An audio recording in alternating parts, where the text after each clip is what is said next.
এই খুকি, শোন। কি? তোর ভাবিদের ডাক দে, সেহেরির সময় হয়ে গেছে। তা তুমি আমারে কইছো কেন? তুমি যেই ডাক দাও। নতুন বউ আমি ডাকলি হয়? যা শিগগিরই ডাক দে, ভাই ভাবিরে ডাক দে। সময় নেই বেশি, তাড়াতাড়ি ডাক। ভালো লাগে না। ভাবি, ও ভাবি, ও সেহেরির সময় হয়ে গেছে, ওঠো। আচ্ছা তুমি যাও, আমরা আসছি। আচ্ছা ঠিক আছে। ধাত, রোজার মাসে বিয়েটা দেওয়ার দরকার ছিল কি? এ নাও মা, এ তুমি তোমার মন মতো নিয়ে খাও। এই খুকি নে। খোকা কই? খোকা উঠলো না? ওয়াশরুমে আসতেছে।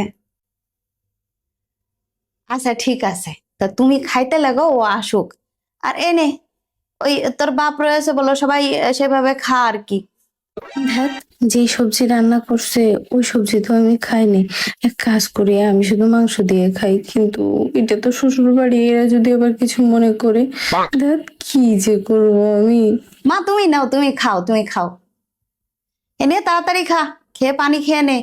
পানি একটু বেশি করে খাস। আর তুমিও পানি খেয়েও বেশি করে। ঘুম থেকে উঠে গেছো মা?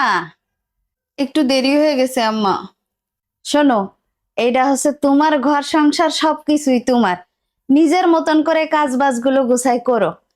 আর শোনো, ওই তুমি তো নতুন বউ, আজকে সবাই আসবে না তোমারে দেখতে, তা একটা ভালো জামা কাপড় পরে তুমি সুন্দর করে গুছাই থেকো, ঠিক আছে? ঠিক আছে। আর খুকিরে ডাক দিয়ে সবকিছু এ করে নিও।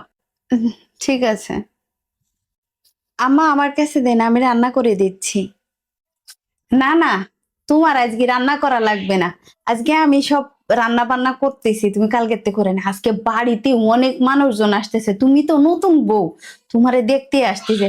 তুমি এক কাজ করো, ওই ইফতারি গুলো সব গুছাই নাও, শরবতটা গুলাও, অন্যান্য কাজগুলো একটু টুকটুক করে সব সাজাও, টেবিলের পরে ইফতারি গুলো সাজাও, ঠিক আছে?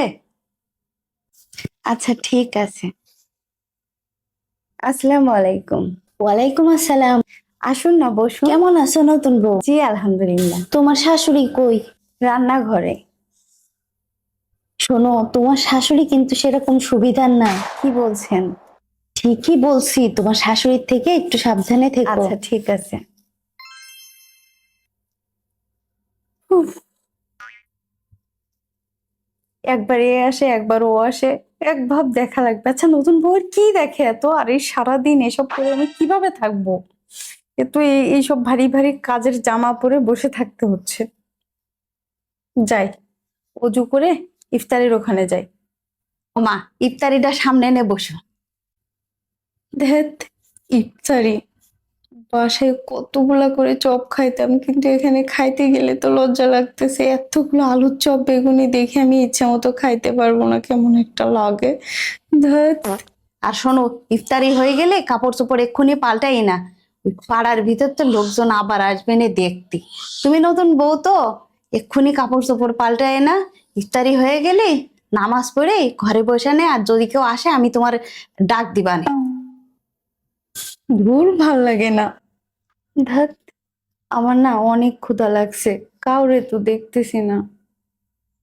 বৌমা কি করতে চাও তুমি?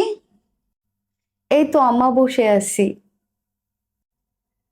ও আচ্ছা, খোকার সাথে কথা হয়েছে? ও, ফোনে কথা হয়েছিল, বললো তারাবি পড়ে তারপরে আসবে। ও, তা তুমিও তাহলে তারাবির নামাজটা পড়ে নাও, আমিও তারাবির নামাজ পড়ে নি। ওরা আসলে তারপরে একসাথে সব খাতি দিবানে। জি ঠিক আছে।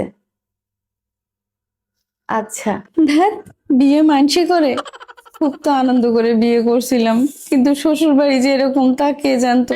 যে এখানে নিজের মন মতো কিছু খাইতেও পারবো না, ক্ষুধা লাগলে পর্যন্ত খাইতে পারবো না, কিছুই নিজের ইচ্ছা মতো করতে পারবো না, সবকিছু তাদের মন মতো করতে হবে। ধ্যাৎ, বিয়ে মানসি করে।